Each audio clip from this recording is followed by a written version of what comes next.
Bren Foster, how are you? I'm good, mate. How are you, Scott? I'm very well, mate. Yeah, you are down under at the moment, so we've probably got a bit of a delay, but we can wait for each other to finish talking. Gotta love those delays. No, thanks for doing this, Bren. I've known about you for a long time. I remember seeing you in the Fight Science. That's the first time I remember seeing you.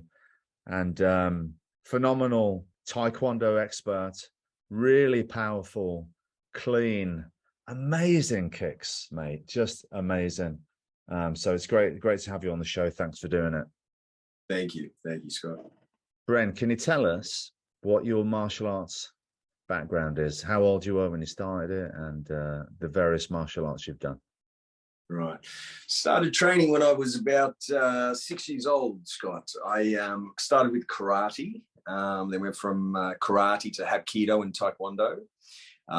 During the hapkido and taekwondo phase, there was a very heavy influence in our school with the American kickboxing, PKA style stuff. Then moved into Muay Thai when I was about 14.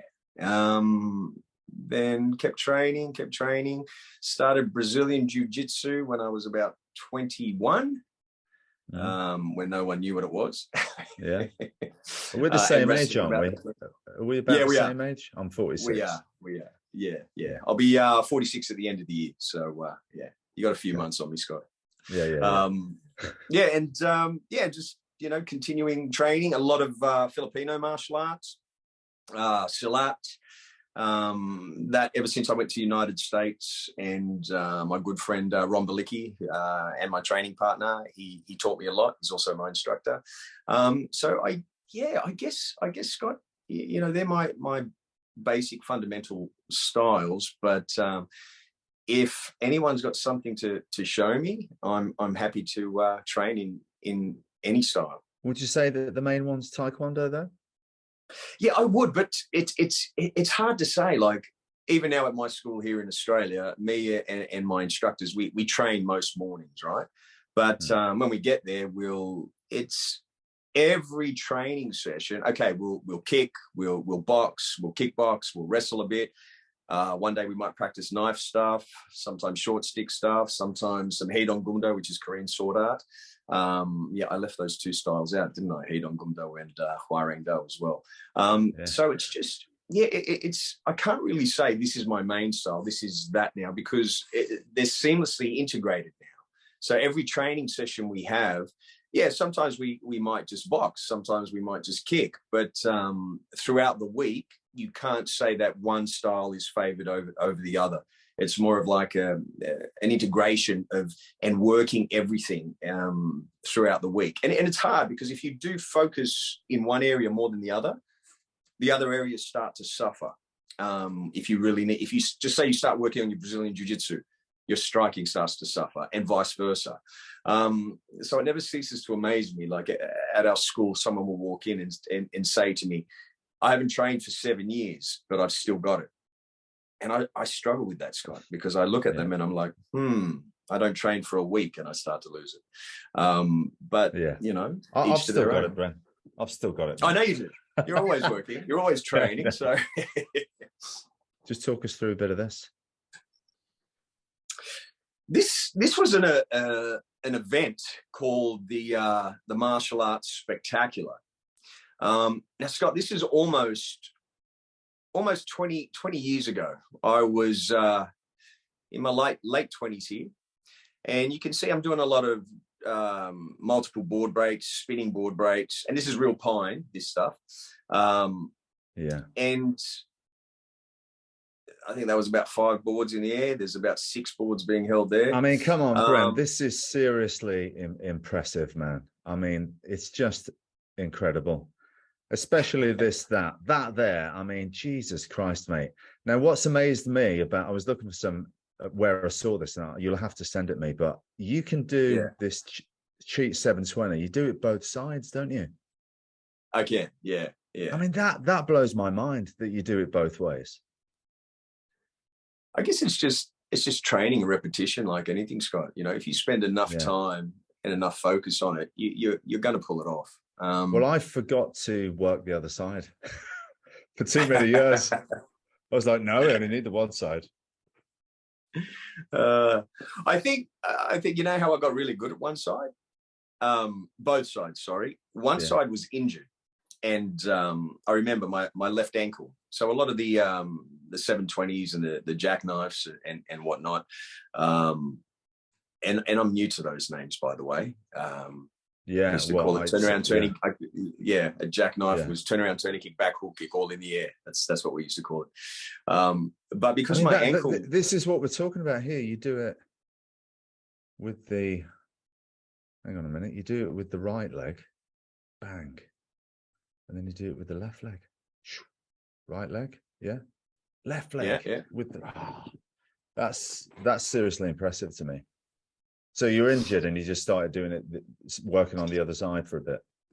Yeah, started working on the other side, and then I was able to just kind of keep that. But I think I impress that upon my students a lot with the martial arts.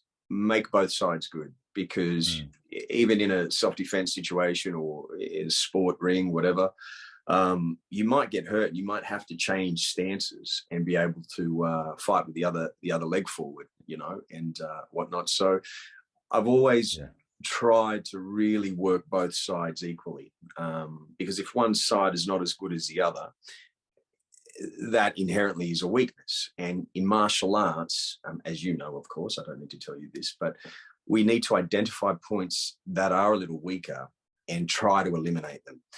As GSP said, you're never going to reach perfection, but you've got to constantly strive for it. You've got to constantly train as if you're trying to get there. Anyone with a little bit of intelligence in the martial arts world will know that they're never going to get there. You're never going to be perfect. There will always be room for improvement, but you've got to have the mentality to keep striving for it. And that's one of the things, and just something as simple as learning to train both legs, both sides. That eliminates the weakness, that eliminates the shortfall. And then the more you train both sides evenly, that gap between the sides starts to become smaller and smaller, which makes you a better martial artist. Here's some kung fu, right? Kung fu. Yeah. A little bit in there, courtesy of James Liu helping me with that stuff. I haven't done too much of the Chinese style, Scott. I've done a little bit here and there, a little bit of Wing Chun, a little bit of the Tiger stuff. But predominantly my main styles are a lot of the Korean martial arts. Obviously the Thai and the kickboxing and the Brazilian jiu-jitsu. And then that's cool here. This. Yeah. What are you breaking there? It's just a couple of planks of pine. Doing it live as well. What happens if you miss? If I miss the board? You know what? I've got an interesting story about this.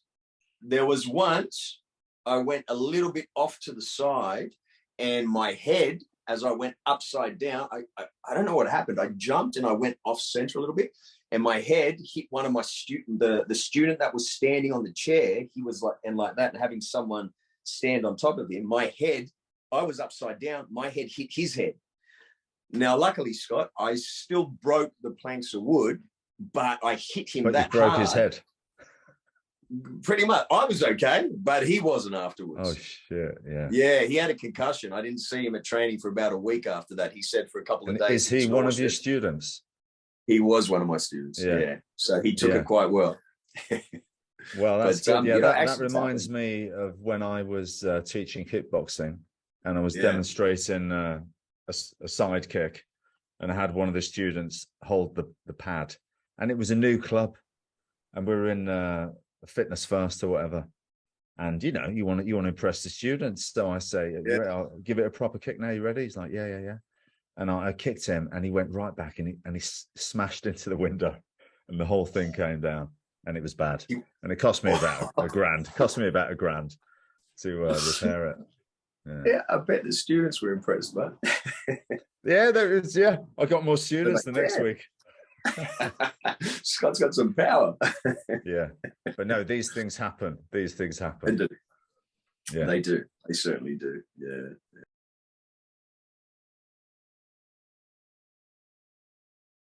Yeah, that was in Thailand. got a funny story about this, Scott. Me going to Thailand, people told me, no, you need to go at least, 2-3 weeks so your body acclimatizes to the weather. And I'm like, I'll be all right.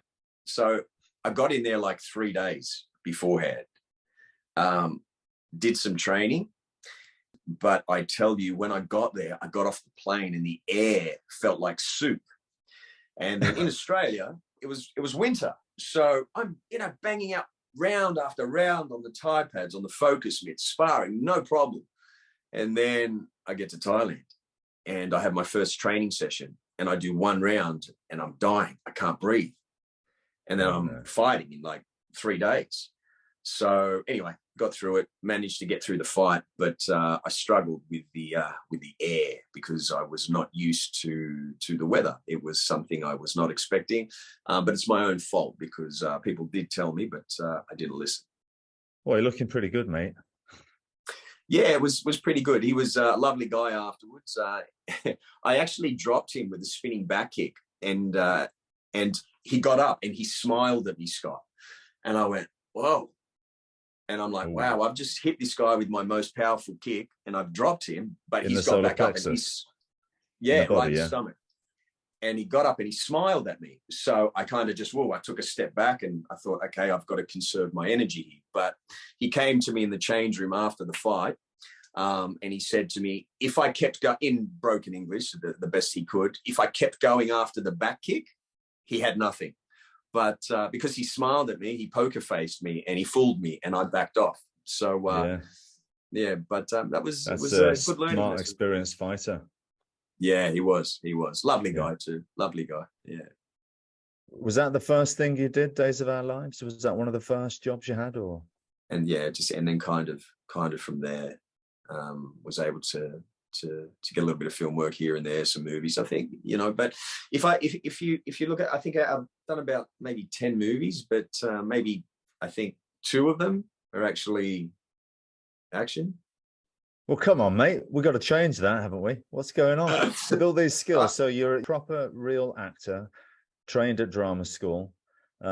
Similar to me, starting off doing some daytime soap stuff. Like I did the same with in the BBC with doctors and. Hang on, Scott. Now with the soap stuff, did you enjoy it? Because I enjoyed it. I liked it. I gotta be honest with you. Well, do you know what? I would say that I liked it. I mean, I love acting, obviously. I was doing it, still quite nervous about the whole acting process. So I can't say I enjoyed it because I had a lot of hang-ups going on, very shy, trying to get over that whole thing at the time. Right. So that was holding me back. But great learning experience to sort of be on the production line of like churning out these soaps on a daily basis. You got to be ready, got to turn up, know your lines, and get the job done. So it's good training. Mate, on Days of Our Lives, I think they would do as many as 8 episodes in a week. It's nuts. Yeah. But and guess what? If you're not very good on a couple of takes, that's it. That's what's going to be on TV. You don't get another chance. Yes. 100% right. 100% right. Yeah. Bren's top speed is 136 miles per hour. That's faster than record speeds on 8 different NASCAR racetracks. Bren, you are. There was about 4 different episodes I was involved in here. But yeah, this was a lot of fun. Now hang on, is this your special technique, or have they just said we want somebody to rip somebody's throat out, or is this something you were like, I can do this? I did say I can do this, but I trained for this, Scott. I used to do the get the sand bucket full of sand, try and develop my fingers. I tried it with gravel. Really, just really got my hands tough. But I found it hard to start using keyboards and, on the computer and whatnot, even typing on my phone. I mean, not that I was doing much typing on my phone back then, but it did affect my hands a little bit. But I had gone down that path, and with the shins too. And I'm sure you've done it yourself, where you just want to experiment with conditioning certain parts of your body to see how tough and how strong you can make them. Well, I thought that was like just in Roadhouse, like made up. Yeah. Well, I've never done it to anyone, so probably. Well, that's what I was thinking, man. How do you know it works? Yeah, I have no idea if it would really work. I mean, that was on a dummy that was still and not moving. Yeah. And it was like no, a you would gelatin. actively build up the strength of your fingers for like eye gouges and throat grabs and just general stuff like that. Yeah, that's right. This is just these pool noodles. They're a good thing for speed, and the paddles. I don't always actually prefer it over solid targets, because I feel like if you're constantly kicking Thai pads or constantly kicking the bag, I feel like it makes you a little slow. So you've got to balance that stuff with pool noodles, with paddles, even leaf kicking, which I like to do, which is just, like sparring leaves on a tree out in the Aussie bush, mate. The thing about you, Bren, is you're really agile, but with serious power. And I suppose that's what you want, right? Speed and power. You do. There is, I used to believe, Scott, that speed was power, but I don't necessarily believe that. You can be very fast and just be what I call a floater, where there's just nothing behind the leg. Ideally you want to be agile, fast, and be able to launch with speed too. That's my nephew that you see me training with all the time.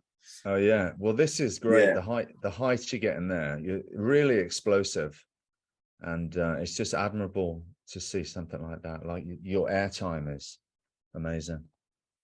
Thanks, Scott. Yeah, I mean, I really appreciate the taekwondo type of stuff. I mean, oh yeah, that's my style, really. You got to love taekwondo. I think taekwondo is a great launching pad, which makes every other striking style come a lot quicker, or be able to be assimilated a lot quicker, or learnt a lot quicker. But I felt like my taekwondo training just enhanced everything, because I didn't start with taekwondo. As I said, I started with karate and hapkido, and got to taekwondo, I think, when I was about 12, 13. Just because I started hapkido first and then moved into taekwondo at the same time. But the hapkido kicks I felt were very short, and I had a great Korean instructor, and he kept saying to me, "Your kicks are short," and I never. It wasn't computing. I couldn't quite understand what he meant until one day it clicked, and it was to get that length in the kick. So, and then once it clicked, everything just changed. And that whole principle, even with the kickboxing, no matter what I'm doing, finding that length and that long kick, I believe it contributes to the speed, to the agility, to the power, to everything.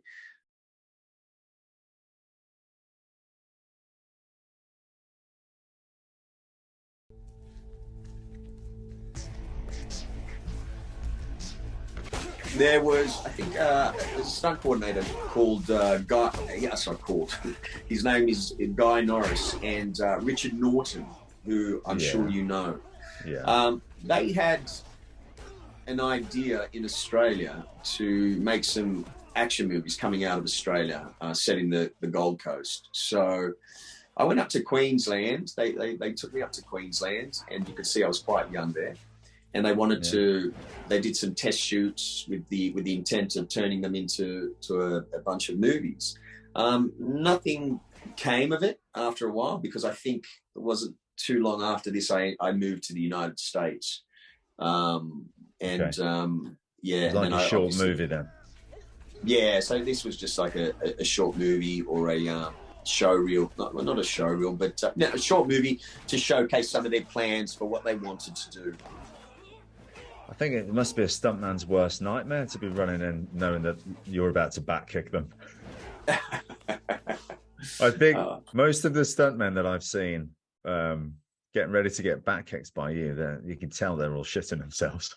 Well, they generally got a nice hard plate on the chest. Or who's not? I got to tell you this story. Ron Balicki. We were doing it, and I back kicked him once.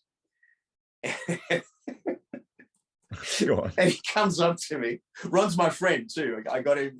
I asked for him to get the role in Force of Execution, and he comes up to me and he whispers in my ear. He goes, you kick like a girl, Bren. Come on, give it to me. Oh, yeah. So I was like, all right, Ron, no worries. So I've gone bang, double turning kick, and boom, I've just hit him with the back kick. And he went stumbling back and fell on the car. But he was padded up. You know, he had something underneath. And then he comes up, he goes, oh, yeah, you still kick like a girl. It amazes me when I'm working and I've got a back kick, side kick, back kick, a stunt guy, whatever, and they're not padded up, and I'm like, don't you think you should put a pad on?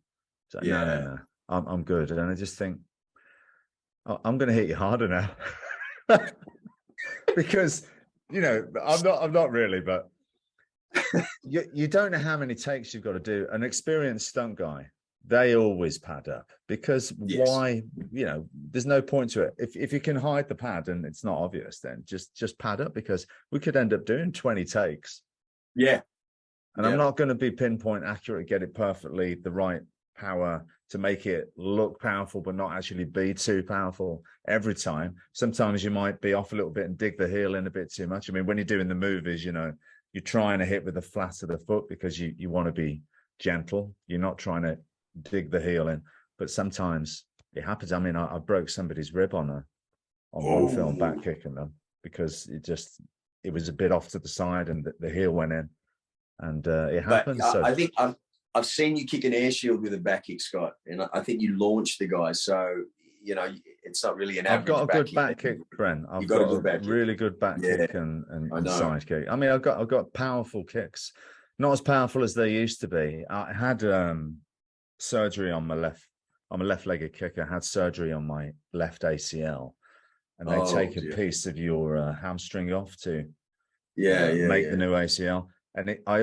never regained the power as much as what I had before that operation. Wow. Unfortunately. So, luckily for all the stuntmen out there.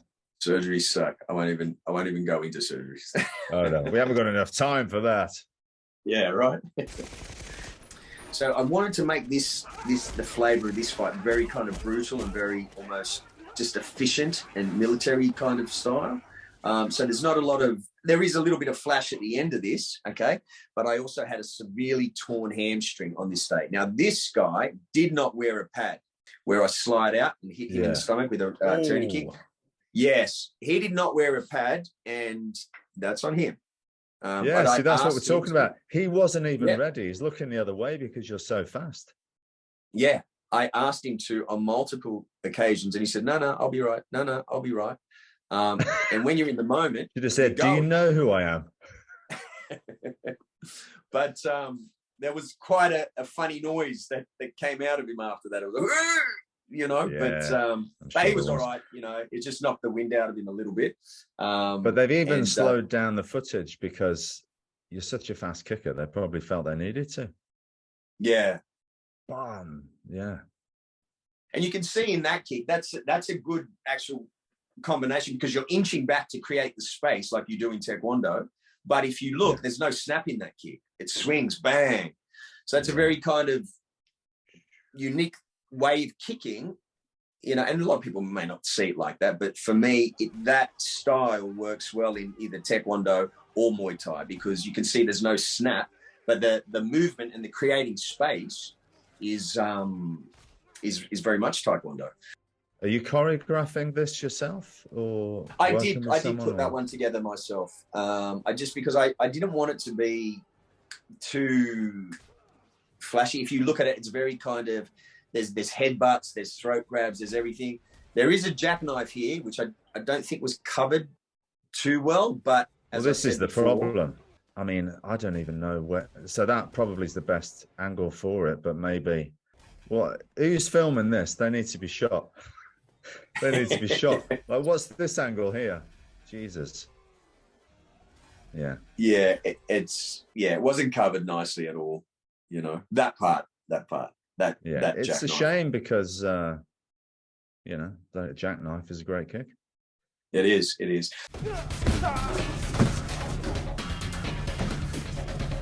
Are you choreographing this stuff again? Yes, I did. I choreographed this like maybe an hour before we had to film it. But if you notice, my hands are like this because in the story, he's had his hands broken and they're all healed and they're deformed. So he can't actually hold the gun and he can't actually do things with his hands correctly. So that's why he's fighting with his elbows. So as the punch comes, he hits with the elbow. He's been working on the trachea grab too much. Too much. He lost all feeling in his hands. But this one, I feel like it wasn't covered too badly. I feel like because this one had Keone Waxman. He was across this, and I feel like it got covered a little nicer. And especially there's a nice 720 in here.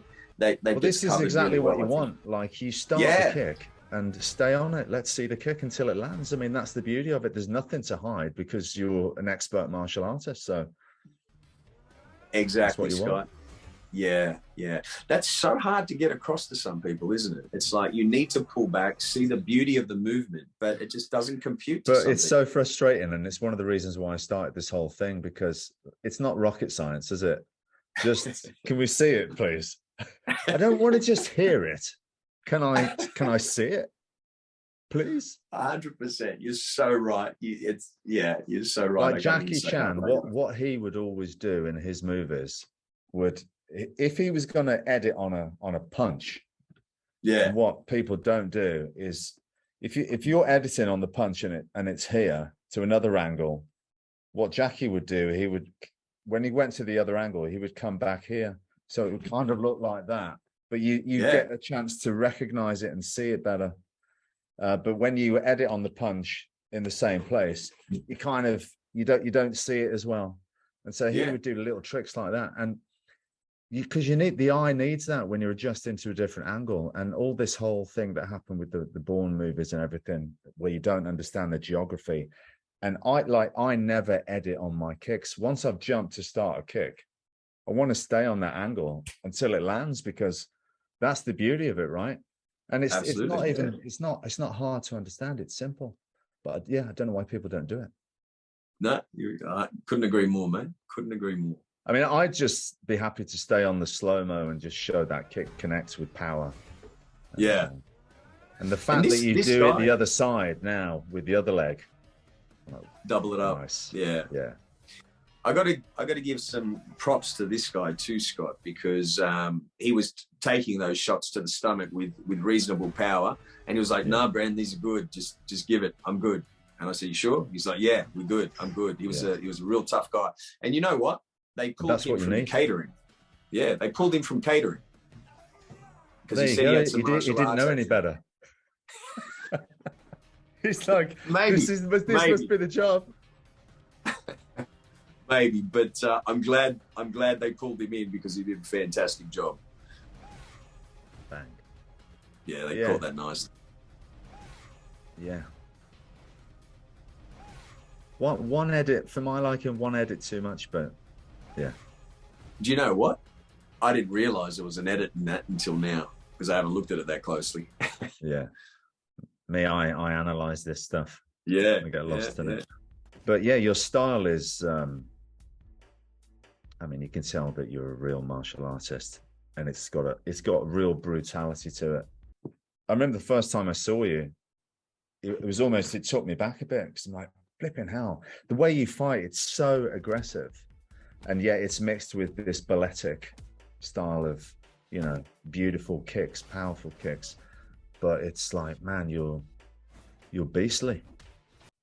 Thanks, Scott. Yeah. Yeah. I mean, yeah. I think just when you say the words martial arts, I mean, martial by mere definition is like combat, warlike. And then art is art. So I think you got to have that mix of aggression and beast mode with the beauty of it.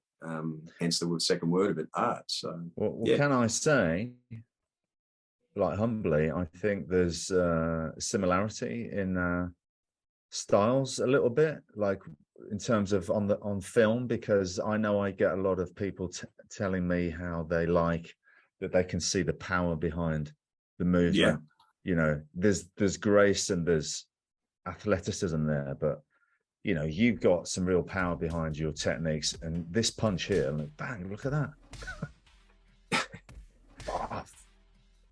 Amazing. Well, I think you can tell. I mean, even when I look at your stuff too, Scott, I can tell I mean, there's what I call floaters, where they can do a lot of the tricks and they can hold like a nice side kick, but you can see that there's almost like a tremor or a wobble in the leg where you know there's nothing really behind it. And then when you see a guy who's has an exceptional kicking ability, you can see that there is no floating, and that tells you whether the guy's, for lack of a better term, a real guy or not. And yeah, you can definitely identify that in film, and I see that in you too. You know, it's you can see when someone's got real kicks and when someone hasn't. Talk me through this. This is crazy. He gets dumped on the back of his head on hard concrete. He kind of lands on his side. That one was pretty hardcore. Yeah. And I did say to the guy, I said, my kick is going to be in exactly the same spot every single time. And the first couple of times, there was a little bit of a touch, a scrape. And I said, it's going to be exactly the same spot all the time, because I'm hitting your leg, my foot's going to land back, and it's going to go. Same spot every time. And he was like, I'm good. He goes, I'll sell it. You know? Okay. So there were a few little clips there.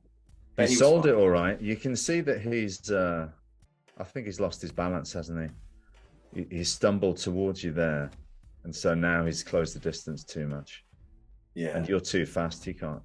Well, he's not even, yeah, his distance is off. It's on him. Yeah, I think sometimes, some of the stunt guys, they put themselves in with a lot of the wobbling and over shaking, because it has happened on the last ship once, where he was shaking so much that it was like I try and measure my strikes to be in the same point as every single time that I do it. But if there's too much movement, and I think that might looking at him now and lose, like the way he was like shaking and stuff after the leg kick and throwing and evading the punch and throwing him into the wall. I think that's, that kind of even if it puts it off by a couple of inches, then, potentially that foot is going to scrape you. Well, you're very fast, but yeah. You've got to be close to him anyway for the leg kick. You've got to be close for the leg kick, and then, but you're exactly. I know what you're thinking. I know where you're at. You're thinking, I want this technique to look cool. I want this technique to look fast. As soon as I hit the leg, I want to come round. And I'm sure you've explained it to the guy that as soon as I hit that leg, you need to be in the right place because I'm coming around with a spin kick. And but that's also the technique, Scott. A lot of my stuff is based on the bang and popping it back and then launching it. And what I call that, I've got this tennis ball theory, and when I'm teaching students, and it's relevant to that exact technique. If you've got a tennis ball and you throw it against the wall, the harder you throw it, the harder it's going to bounce back, right? But it's the same with the kicking. If you do a round kick, turning kick to the body or a turning kick to the leg, the harder you pull that back and bounce it off that ground, that's going to launch. If you're going to go into a spinning hook kick or a back kick, the harder you bounce it off the ground, the harder that kick and the faster that kick's going to come back. So I call that my tennis ball theory. So if I'm kicking the leg, I'm going to launch that back, bounce it off the ground and come back fast, whether it's a back hook kick or a spinning back kick. So, and I like doing that and I've done it a few times in some of the fight stuff that I've done, because one, I think it looks good, and I think it's a true representation of a technique that sets up a spinning kick that actually works. So I guess that's why I like it, and I guess that's why there was a bit of a graze on that one. Was he all right? He was fine. Yeah, it was absolutely fine.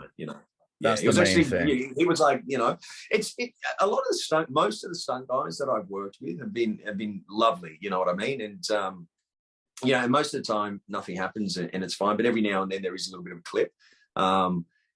And that's the game. There's been, it's just, you've just, some are great. Well, most, I've got to say 95% of the stunt guys that I've come across are absolutely wonderful. And I'm grateful for them too, Scott, because without them, I mean, who are you going to get? I've had some guys that... exactly.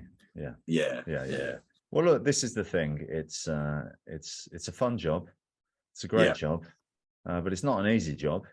And,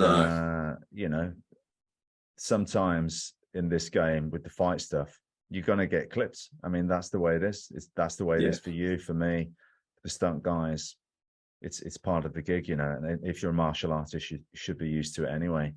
But on the other side of it, when these accidents do happen, I mean, I flipping love it. I love watching that. I mean, is there something wrong with me? I know it's a mistake and it probably shouldn't have happened, but it makes it so much more watchable. And I can't tell you how many times I've watched that. I love it. No, I mean, look, it happens sometimes, you know what I mean? But by the same token, I can't tell you how many times on the last ship, I remember I had to throw one guy, he just had to roll over that shoulder. And he kept going over that shoulder. And he goes over and he's got these army boots, and both boots whack, whack in my head once, twice, 3 times in a row. And I mean, at that point, what do? You know, it's like, okay, all right, we got it now. And I'm like inside, I'm like, yeah, thanks. Just for, you know, two boots in the head 3 times in a row. But you know, I don't say anything. You get hit every now and then. You get a knock.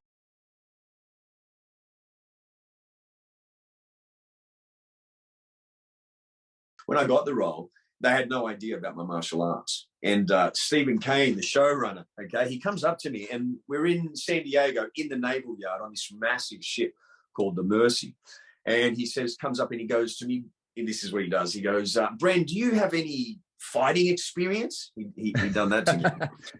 And I looked at him and I started laughing because I thought he was joking, Scott. Yeah. And I said, thought he was taking and then he just looked at me. He goes, no, I'm serious. Do you have any fight? And I was like, oh, shit. Sorry, Steve. I thought you were kidding. Yeah, I do have a bit. So I showed him. You may as well have said to him, do you know who I am? yeah. I say that in my head, but I never actually say it out loud. That's all right then. Yeah. But yeah. So you're thinking, what? Yeah, it was funny. So what they did, when he saw the YouTube video, he actually went away and he rewrote the episode for the gun to get out of my hand and to just go bang and go. I like the movement here. It looks really real. That part was all Garrett Warren, all the gun stuff. But this part, all this stuff was my stuff. Yeah. Again, brutal. Who's this guy you're fighting here then? This guy's Steve. Is he a stunt performer or actor? I think he does a little bit of both, but he's mainly a stunt guy. Look at this kick here. You don't even see it. It's too quick. The editing's too quick. Bang. So how many cameras are they working with at once? They've got a few here. I can't remember, but there was at least, I know there was maybe 3 on either side. I had to ask them, especially for that spinning kick when I broke that box. Nice. They were kind of in the wrong place for that. And I said, no, get here so you can see the legs like stretch out and open. That would be a nice shot to catch it in. I would have liked it if they brought it out a little bit more. That would have been nicer. But I think it wasn't too bad. You know, it wasn't too bad. Yeah. I mean, if you look at most of the television stuff that's out there, this fight, you know, when I say network television, this fight kind of in that world, I felt like was pretty damn good. No, it's great. I mean, look, you can't hide the fact that you're incredible at what you do, even with all the quick cutting. I mean, I don't want to diss it because it's good and it works, but I just want to examine it a bit harder. Like for me here, like that's a perfect angle for that kick. That is your quintessential Donnie Yen angle for a back kick. And he does the best back kick. He knows how to shoot back kick. That's perfect angle. But just cut away from it too soon to an angle that is jumping the line. And that's what makes it confusing to me. I think that you should have just stayed with it. I'm using my tennis ball theory there again too, Scott. Oh, for the back kick? Yeah, because you see I throw the round kick into that. Oh, yeah. Yeah, I throw the back leg and then bang, I bounce off it. That's my my tennis ball theory again. I really like that stuff too, Scott. A lot of the arm trapping and the holding and the throat grabbing. Yeah. It's a little bit of the Filipino martial arts disarming. It makes it seem much more real. Yeah. You can see it's applicable, right?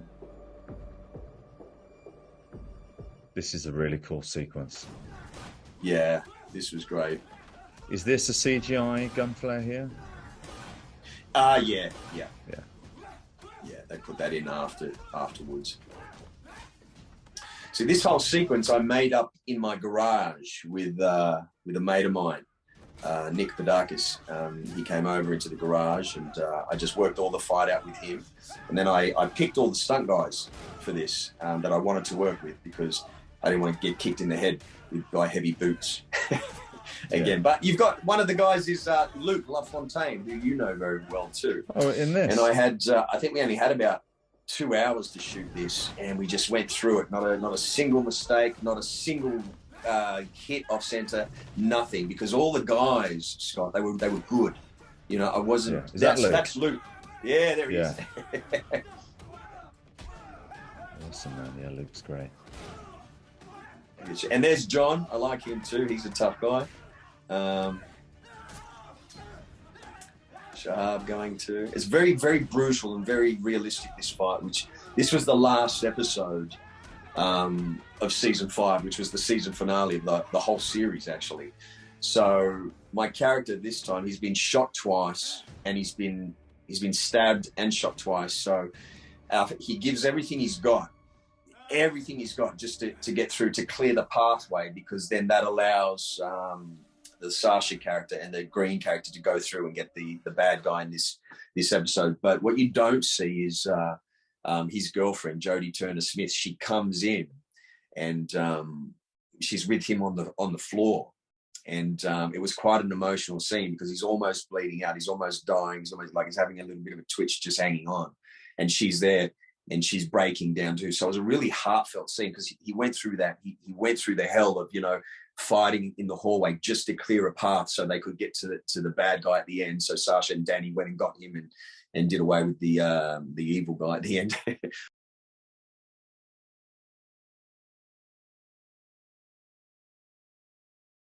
So what's next, Bren? What you got? Anything coming up, or what's going on? What's in the future? I do. We are about 3 weeks and 5 days out from a movie called Life After Fighting. Now I wrote this, Scott. So it's a big one for me and my partner Navid Bahadori. We've been working on it for quite some time. And we're heavily into pre-production. That's where I was today before I came back to talk to you. But everything is aligned. Everything's falling into place.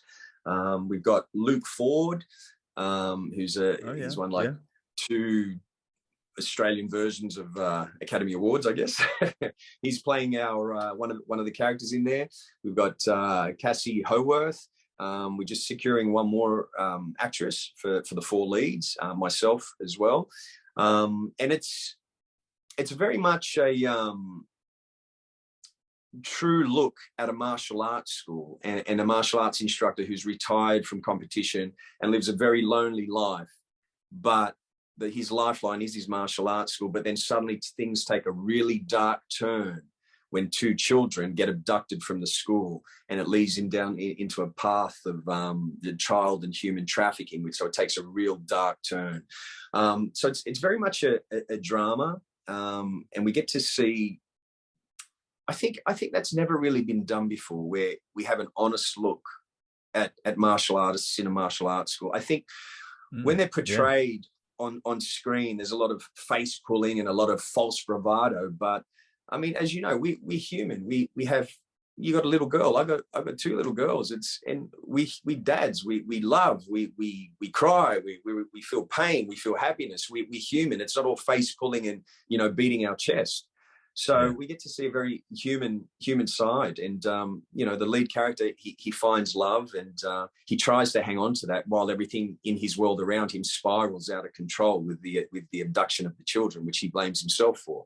So it's very much almost, if you think of the drama of something like Warrior, but then it takes a dark turn into a very similar feel and tone of the movie of Prisoners, but then with the action level of something like, yes, I'm going to say it, The Raid. But we've really put a lot of time into the action design, and I've done that with my, with my nephew Jimmy, with my son Jalen, with one of my top students Nick, and we've really put a lot of effort into the action design. So in terms of Life After Fighting as an Australian film, nothing like this has been done in Australia before. So we're hoping Sounds that great, yeah, hoping we pull it off. Well, we're going to find out sooner or later, right? Because cameras are up. Are in you 3.5 are you the weeks. lead role? Yeah, I am. Yeah. Okay, great, man. It's it's a strong dramatic piece, but again, the action is absolutely through the roof, Scott. So And are you gonna keep the tone of the action realistic? We are. You mentioned the raid, but that's pretty out there, isn't it? Over the top. Yeah. A realistic version of that. Yeah, we are going to. I really want to, as we were talking about, that the aggression in the fighting style and the brutality. There's not going to be a lot of flash to it. There's a lot of breaking. I've incorporated a lot of jiu-jitsu, a lot of Muay Thai, and the taekwondo kicks. I've tried to do my best to really seamlessly integrate them and not have them, oh, you're doing this now, you're doing taekwondo now, you're doing Muay Thai now, you're doing Filipino martial arts now. It's like I've tried to pretty much do a true representation of the way we train. So the choreography will have all the styles like integrated and seamlessly flowing from one thing to the other. It's a big challenge. And movies like this, I mean, I'm preaching to the choir here. You know better than anyone how hard these movies can be, because there's no CGI, there's no stunt doubles.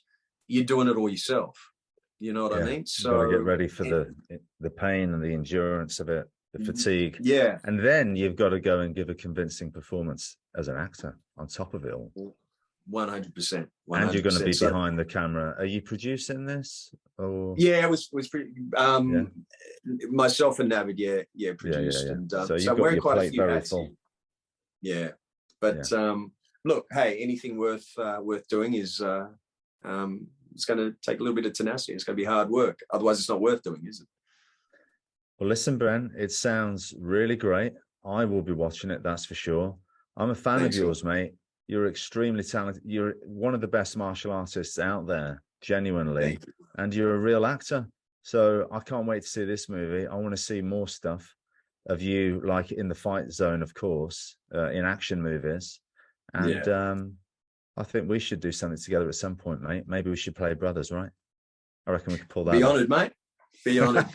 I think we'd have a lot of fun, Scott. And I think that, it's probably well overdue. I know it's almost happened a few times, but before we're aged pensioners, maybe. Yeah, getting closer and closer. But no, seriously, Bren, you're amazing at what you do, mate. So keep it up, and all the best to you. And thanks for coming on The Art of Action. Thank you, Scott, and likewise, mate.